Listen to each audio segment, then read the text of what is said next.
But now, to introduce the principles for responsible banking, let me invite to the stage Simone Dettling. She's the banking team leader for UNEP FI. Please give her a big round of applause. Thank you.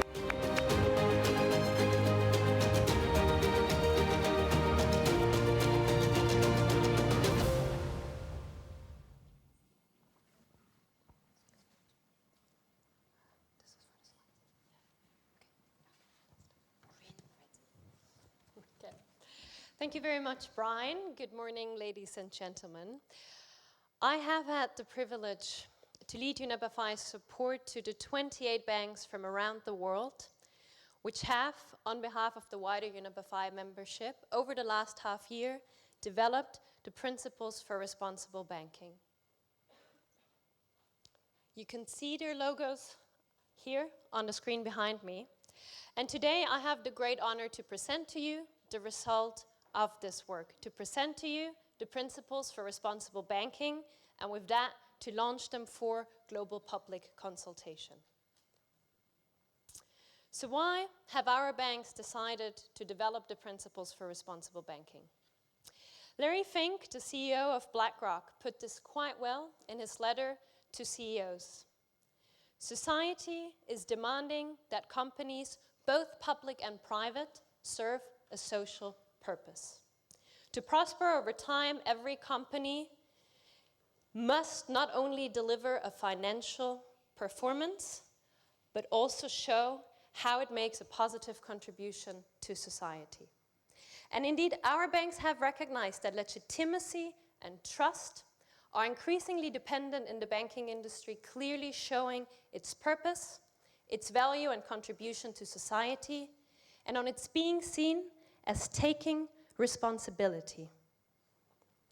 And so with the principles for responsible banking, our banks set out a clear purpose, a role and responsibility for the banking industry in serving and contributing to society.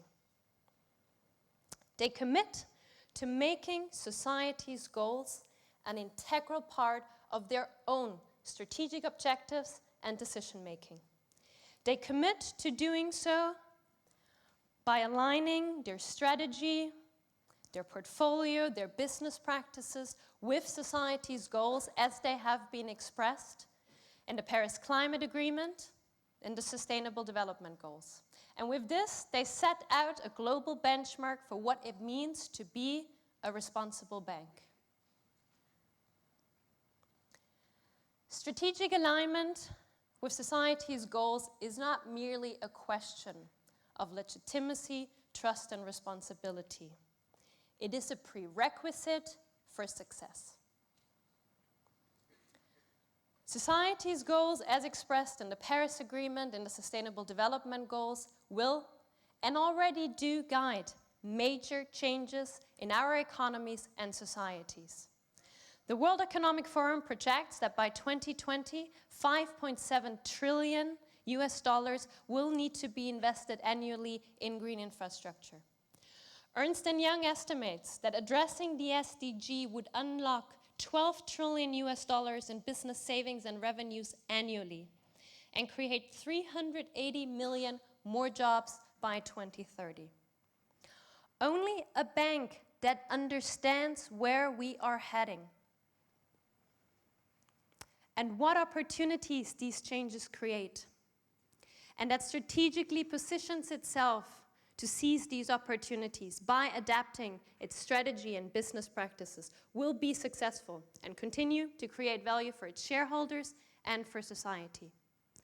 Thus, with the principles for responsible banking, our banks are providing a single framework which guides banks in embedding sustainability, in embedding society's goals at strategic, portfolio, and transaction level.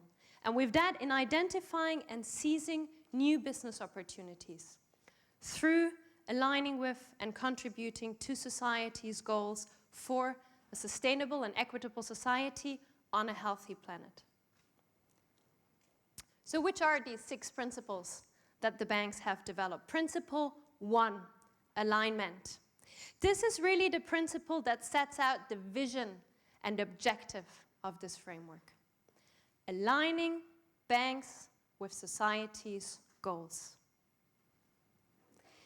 This means that we need to ensure that banks' strategy, decision-making, and product and service offerings are consistent with and contribute to society's goals as they have been expressed in the Paris Climate Agreement, the Sustainable Development Goals, and relevant national and regional frameworks. This means elevating sustainability from the transaction to the strategic level. This means making society's goals an integral part of the bank's own strategic objectives. And achieving this will require focus. Thus, banks commit to focus their efforts in the areas where they have the most significant impact. To focus where it matters most. So how do banks achieve this alignment with society's goals? Well, first and foremost, we need to understand and work on impact. And this brings us to principle 2. A bank can only increase its contribution to society if it first understands its social, environmental, and economic impact. And this is a significant change in viewpoint. This is no longer just about what impact do developments in the world have on my portfolio. This is about what impact does my portfolio have on the world. And so banks commit to assess and be transparent about their impact, positive and negative. They commit to managing substantial risks to people and planet in a forward-looking manner, as has been set out recently, for example, by the TCFD, to continuously decrease their negative impact while increasing their positive impact. For example, by shifting their portfolio exposure from carbon-intensive to low-carbon technologies. So how do banks achieve this change in impact? This brings us to principles 3, clients and customers, and is very much in line with what Elliot outlined a few minutes ago. Because banks' impact, to a large extent, is realized through the projects, companies, and customers they provide financial services to. So banks can achieve some of their most significant contributions to society by working with their clients, by incentivizing and encouraging sustainable practices, by accompanying and proactively supporting their clients and customers in adopting more sustainable technologies, business models, and lifestyles, by developing an offering of products and services that incentivizes and enables sustainable economic activities. And of course, there's only so much that banks can do on their own. And that brings us to principle 4, stakeholders. In order to understand their impact, how they affect society, how they affect the environment, and to understand how to better align with society's goals, banks need to consult, listen to, and engage with civil society stakeholders. To create the enabling conditions for the economic and social changes necessary to achieve society's goals for a sustainable future, they will need to work and transparently engage with policymakers and regulators. And to increase their reach, to develop and provide new solutions at greater scale, they can partner and collaborate with new other actors, like, for example, technology providers. Implementing these first 4 principles effectively and aligning a bank with society's goals will require anchoring these in day-to-day business practice and driving ambition through setting public targets. For a bank to achieve its strategic objectives with regards to its contribution to society, these need to become a part of day-to-day decision-making across all business areas. They need to be translated into effective governance structures and policies, Clear roles and responsibilities need to be assigned alongside adequate resources. Remuneration and incentive systems, as well as promotion decisions, need to take into account sustainability-related performance. And above all, banks need to foster a culture of responsible banking. Only through a culture change will we get to a stage where every decision and every action of every staff intrinsically takes into account the bank's purpose and responsibility towards society. What distinguishes these principles from other frameworks is a clear mechanism to drive ambition and continuous improvement. Target setting. By setting public targets, a bank commits itself to clear direction, ambition, and a course of action towards external, but also towards internal stakeholders. Targets ensure internal commitment and accountability from top-level management to the working level. They rally and focus efforts and resources.